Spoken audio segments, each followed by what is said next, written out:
Supreme court ने चुनावी bond पर अहम फैसला सुनाया है। शीर्ष अदालत ने इलेक्टोरल बॉन्ड को असंवैधानिक करार दिया है। शीर्ष अदालत ने चुनावी बॉन्ड की बिक्री पर रोक लगा दी है।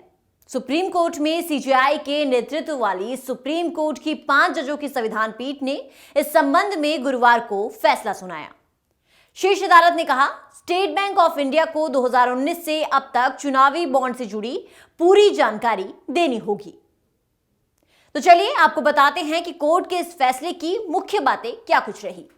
चुनावी बॉन्ड योजना आयकर अधिनियम की धारा 139 द्वारा संशोधित धारा 29(1)(c) और वित्त अधिनियम 2017 द्वारा संशोधित धारा 13(b) का प्रावधान अनुच्छेद 19(1)(a) का उल्लंघन है।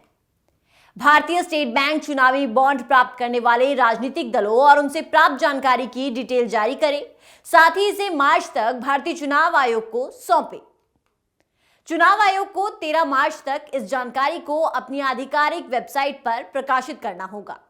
राजनीतिक दल इसके बाद खरीदारों के खाते में चुनावी बॉन्ड की राशि वापस कर देंगे। इस योजना से सत्ताधारी पार्टी को फायदा उठाने में मदद मिलेगी। चुनावी बॉन्ड योजना को यह कहकर उचित नहीं ठहराया जा सकता कि इससे राजनीति में काले धन पर अंकुश लगाने में मदद मिलेगी। दानदाताओं की गोपनीयता महत्वपूर्ण है, लेकिन पूर्ण छूट देकर राजनीतिक फंडिंग में पारदर्शिता हासिल नहीं की जा सकती। सुप्रीम कोर्ट के फैसले को केंद्र सरकार के लिए बड़ा झटका माना जा रहा है। केंद्र सरकार का कहना था कि सॉलिसिटर जनरल तुषार मेहता का तर्क था कि योजना का फोकस गुमनाम सुनिश्चित करना नहीं है, बल्कि गोपनीयता सुनिश्चित करना है। निजता के अधिकार को मौलिक अधिकार के रूप में मान्यता देने के शीर्ष अदालत के 2019 के फैसले का जिक्र करते हुए उन्होंने तर्क दिया कि दाताओं को निजता का अधिकार है जब तक कि जानकारी वास्तविक सार्वजनिक हित का स्रोत ना हो।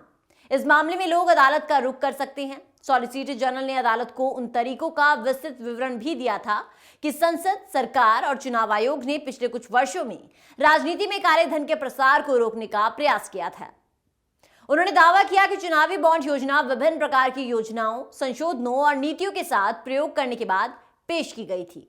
उन्होंने यह भी तर्क दिया कि यदि योजना में कोई खामियां थी तो इसे रद्द करने के लिए केवल इतना ही पर्याप्त कारण नहीं होगा।